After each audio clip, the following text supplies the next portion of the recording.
Hey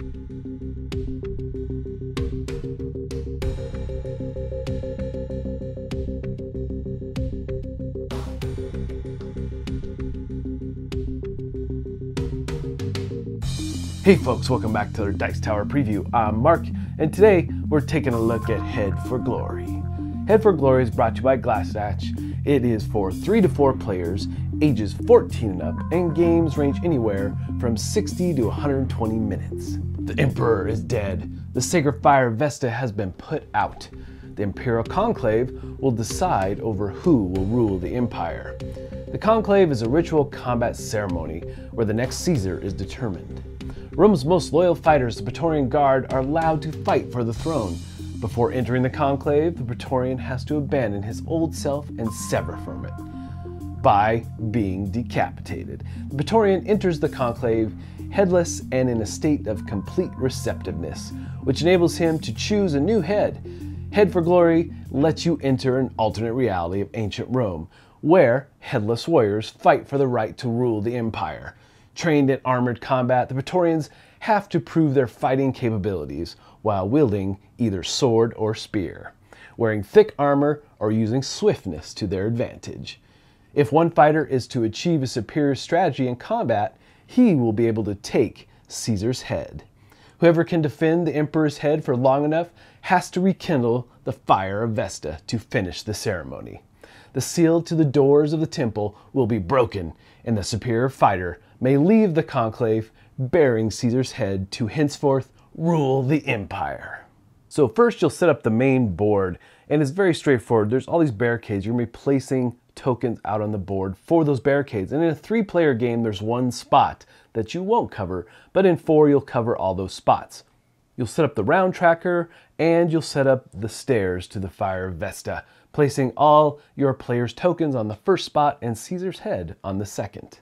And then you'll take all the cards and shuffle them up and place them on the board. Now, there's different types here. You have cards for melee combat, you have cards that will cover your movement and defense, and then finally, you have cards that cover your ranged attacks with your spear.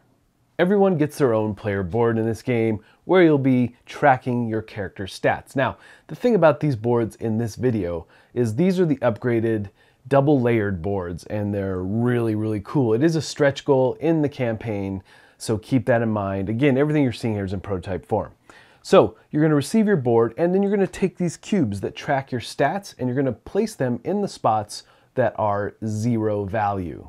And you'll set your health track to 15. Each player will also receive 3 favored tokens.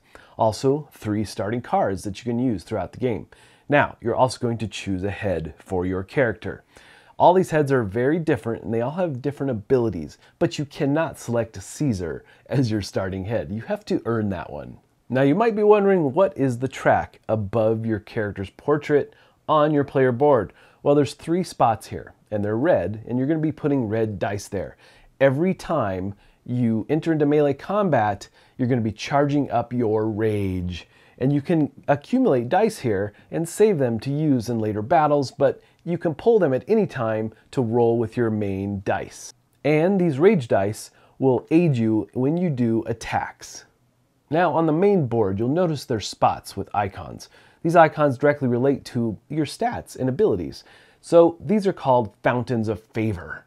And when you move across them, stop your turn, start your turn, whatever it might be, you will gain favor of that particular stat. And if you look at your player boards, you all in your basic stats are going to get 1 favor for being on any one of those icons. But once you get later in the game and increase your stats, you'll see that you start gaining more favor. And why is favor important? Because at the start of your turn, you're going to choose to spend it. So you spend this favor in a couple different ways. You can either spend a token and gain a card of any type that you so choose, or more importantly perhaps, you're going to be spending favor to increase your stats on your board, so you have more dice to roll on your turns. Now, if you look at the numbers located below the stats that you currently have, you'll see how much it takes to upgrade that stat to the next level. So you'll spend that favor and increase your stats or acquire cards. Now, cards are very crucial to the game. I don't mean to downplay them. They actually will help you greatly in battle. And depending on the different stats, again, and the level you are in those particular stats that the cards call for, will determine some different abilities you can do with that card, which is pretty slick. But they really do aid you in battle. Now, you can only ever play 2 cards on your turn, and you have an unlimited hand limit. But you can really only play these cards on your turn, except if you have a shield icon on the card, which can be played out of turn, hopefully in defense when you're being attacked. And so a lot of what you'll be doing in this game is moving and maneuvering, engaging in battle, and really carnage is what this game is about. So you're going to use your movement stat. Now this is an exception. You're not rolling dice for movement. You're using whatever your level is to move that many hexes. So you'll move in position and maybe engage in melee combat to start. And if you do, melee and all the combat is very straightforward. What you're going to be doing is rolling dice based on your stats. And if you happen to have any rage dice, you can incorporate that dice into the battle as well. You'll roll them all, and that's your total value. And then your opponent will roll their defense. They'll roll that defense dice, and whatever the difference is between the two, that's what you'll reduce the health by. Now, the health track also has favor icons, and for every point of health that you remove that passes a favor icon will gain you in the battle an additional favor. Now, remember, every melee combat will also help you charge your rage level. So the other type of attack you might be engaging in is with your spear. And these are ranged attacks. And unlike melee, where you have to be adjacent, in a ranged attack you must have at least 1 space between you and have line of sight. You can't attack through barriers unless maybe you have a card that allows you to do so, a special ability from a card. Now, the thing is that it's very straightforward as well, but you do have focus dice. Based on potentially how many spaces are between you, you can use these black focus dice. And there's really no range limit. You just have to have that line of sight on your opponent. And again, they're going to roll their defense, you're going to compare values, and then reduce health as needed. And so that's kind of the basics. You're going to be battling it out, and you're trying to gain enough favor so you can enhance your character and get your stats much higher for the battle to come. Because once you reach that 5th round, then it's all about getting Caesar's head. So the first person to decapitate someone will move into the Caesar spot along the track or the stairs to the fires of Vista. And it's important to note that when you do attack each other and are able to remove your opponent's head, you bottom them out, basically remove their health completely. You're going to get 2 favor when that happens. But your goal again is to reach the fires of Vesta with Caesar's head. So at that late battle, things get super intense as you fight it out.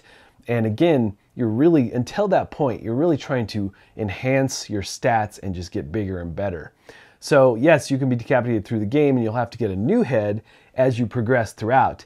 But really, the goal is to get Caesar to the fires of Vesta. And whoever does will be the new ruler of the Empire. All right, folks, just a reminder once again, this has been a Dice Tower paid preview, and everything you've seen here has been in prototype form. So keep a close eye on the campaign for any changes that still may occur. Now, that said, one of the things we just touched on were the cards. And, as you level up your characters and are able to use those higher level abilities of the cards in your hand, it really can become game changers. But getting there, getting those higher levels, you focus on getting those abilities up quick, because it does become this race. I mean, you are racing to get Caesar's head first and get to the fires of Vesta. So there's a ton of back and forth. You're going to be swapping heads, you're going to be doing all kinds of things. Really an interesting concept to the game for sure. But folks, ultimately, if this looks like something that would be of interest to you, I'm sure they'd appreciate your support. So I think that's it for me, and until next time, we'll see you at the table. Thanks so much for watching another Dice Tower video. If you enjoy our videos, subscribe to the channel for more fun, comprehensive board game coverage. Also, consider joining us at one of our events. Come to Dice Tower Retreat, a small, intimate gathering where gaming is king. Join us for Dice Tower Cruise, the largest board game cruise. Attend Dice Tower West in Las Vegas for gaming fun on the West Coast, or Dice Tower East in Orlando, in sunny Florida. Dice Tower Conventions, the friendliest gaming conventions on Earth. I'm Eric Summerer, and you've been watching The Dice Tower.